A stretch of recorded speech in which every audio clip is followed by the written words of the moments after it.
وقتی میگه قاعده یک، وقتی میگه قاعده یک یعنی حروف اصلی من یا آه یا اوه که هر دوتای اینها مصوت چی هن؟ بلند. میگه فرومانده گردون گردان به جای شده شست خورشید را دست و پای. بچه اینجا دقت بکنید، یه کلمه دارم پای، یه کلمه دارم جای. خب شما میگید اینها حروف مشترکشون آی خواهد بود دیگه. من میگم بله حروف مشترکشون آی خواهد بود. پس چرا قاعده یکه؟ چرا دو نیست؟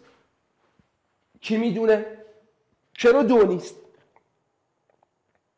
باریکلا حسنا، به خاطر اینکه این یای حذف میشه، این یای الحاقیه. تو حالا برمیگردی میگه از کجا من بدونم یای الحاقیه؟ من میگم ببین ما توی قافیه، علم قافیه، یه سری از حروف رو داریم که بهشون میگیم حروف بی مصرف. یای بی مصرف حرفیه که خوب دقت کن، یای بی مصرف چیه؟ یای بی مصرف یعنی چی؟ یای بی مصرف یعنی به یک کلمه‌ای بچسبه که آخرش یا آ باشه یا او باشه، که دقت کن که تغییری در معنا ایجاد نکنه. یعنی ما بتونیم این یه رو حذف بکنیم. از اولیو برات مثال بزنم. مثلا کلمه پای انصافاً با کلمه پا چه فرقی داره؟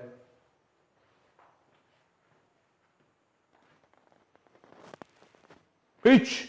پا و پا یکی. کلمه جای با کلمه جا چه فرقی داره؟ کلمه خدا،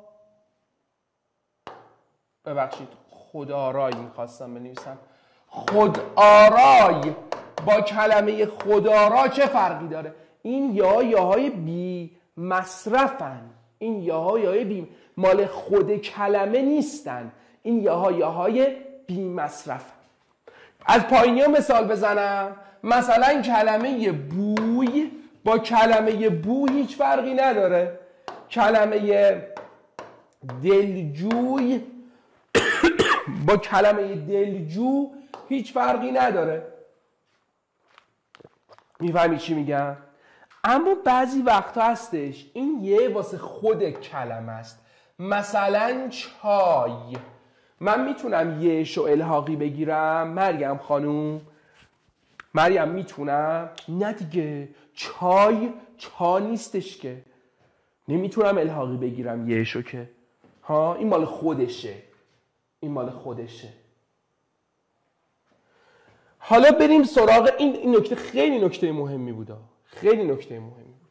پس این یه ها حذف میشن و قاعده ما اینجا قاعده یک هستش، چون کلمه جا و پا قاعده یک داره.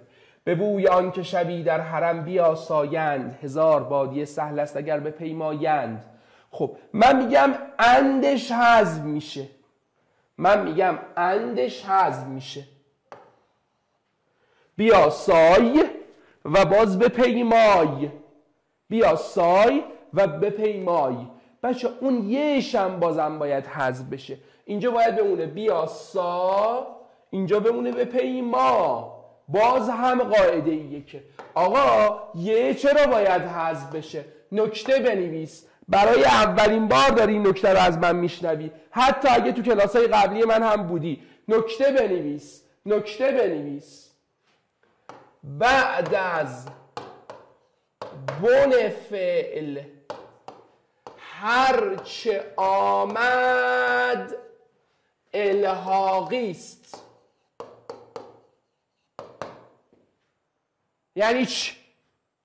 آقا من میگم بیاسا به اضافه یه به اضافه اند. خب میدونم این این اندش که خب به هر حال شناسه است و به تناسب این که این شناسه است حتما باید حذف شه. اینو میدونم، اینو میفهمم. اما یهش چی؟ میگیم ببین چون ما بن فعل این رو وقتی بخوایم به دست بیاریم، بن مضارعش رو چطور به دست میاریم؟ ما امرش میکنیم، منهای ب میکنیم، در میاد بیاسا، بش رو برمیداریم میشه آسا. حالا بعد آسا هر کوفتی بیاد این میشه الحاقی ما. گرفتی شد؟ بعد شناسه بعد بن فعل هر چی بیاد، چه بن ماضی باشه چه بن مضارع باشه، هر چی بیاد الحاقیه. حالا تر و تمیز نکته هم نوشتی؟ درود بر تو. حالا بیا بریم سراغ گزینه سه‌مون. یاد با آنکه نهان است نظری با ما بود، بود و بود ردیف پیدا بود. خب اینم قاعدش یکه دیگه. جواب ما همونطور که همتون هم درست تشخیص دادین گزینه 4. راه ها حذف میشه افسرده ام مرده ام. خب حروف به من بگو ببینم، حروف اصلی افسرده ام و مرده ام چیه؟ حروف اصلی ها، نه حروف مشترک. بگو ببینم. فتنه های خوبم بگید ببینم. حروف اصلیش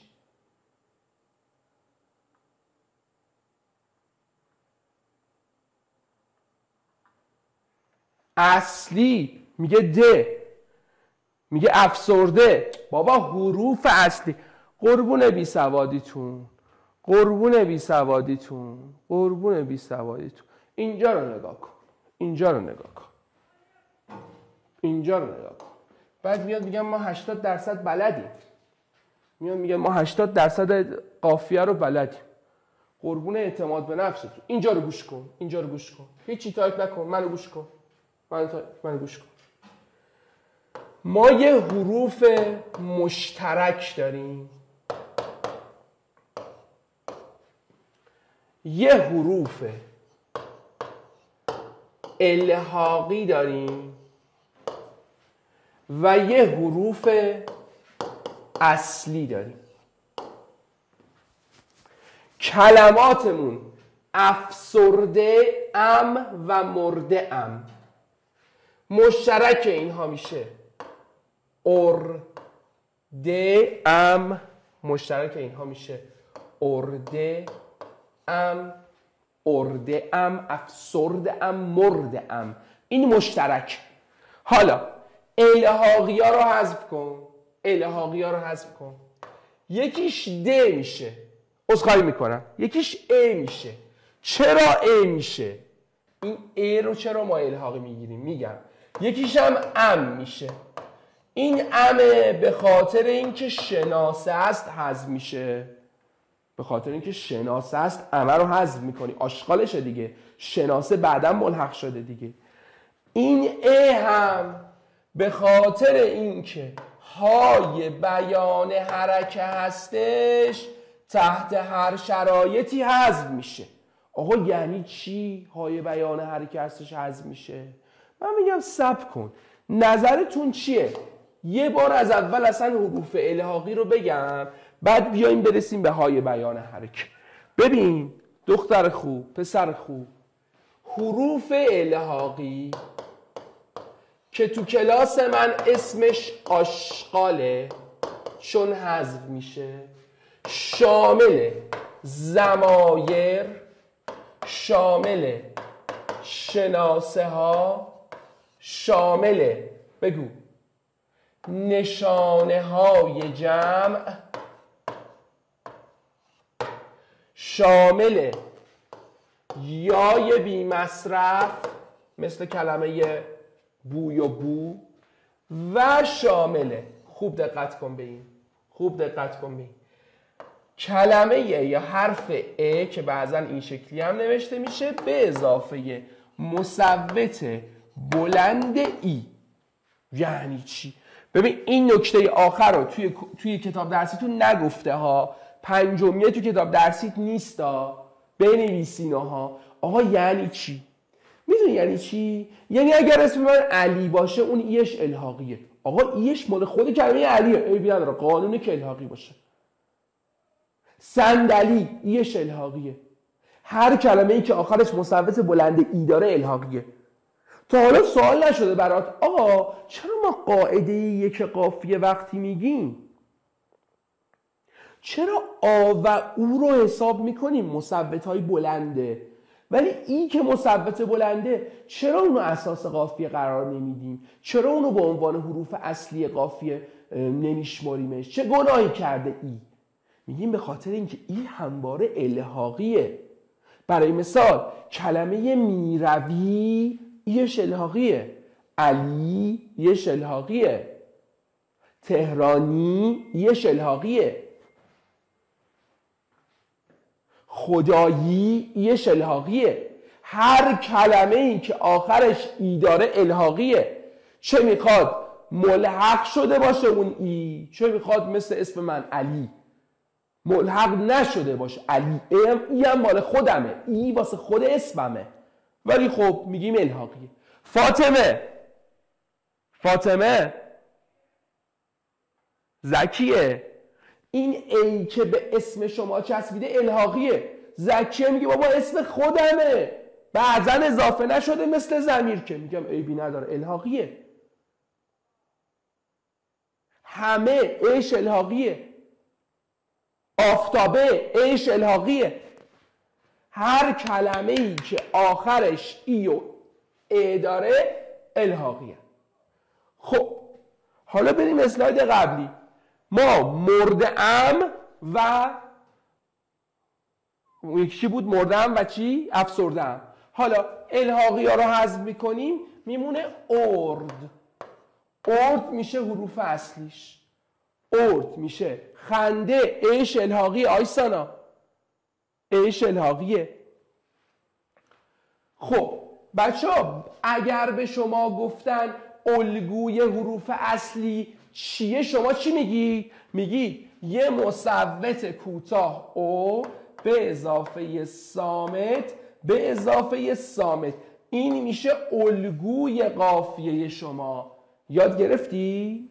مثبت صامت صامت. خب بریم سراغ تست بعدی. از یه تست کلی نکته یاد گرفتیم.